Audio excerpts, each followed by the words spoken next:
ভারতের Rafale versus পাকিস্তানের জে-10C দুটোই কিন্তু ভয়ঙ্কর যুদ্ধবিমান, কিন্তু ইঞ্জিনিয়ারিংয়ের দিক থেকে কোনটা বেশি অ্যাডভান্স চলুন জেনে নেই।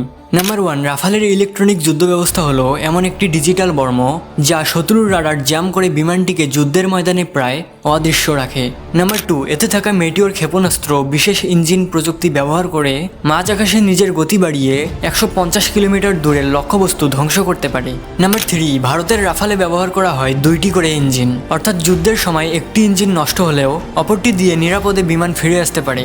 নাম্বার 4, পাকিস্তানের জে-10C এর বিশেষত্ব হলো এর বায়ু প্রবেশ পথ, যা রাডারে ধরা পড়ার সম্ভাবনা কমিয়ে দেয় এবং ইঞ্জিনের কার্যক্ষমতা বজায় রাখে।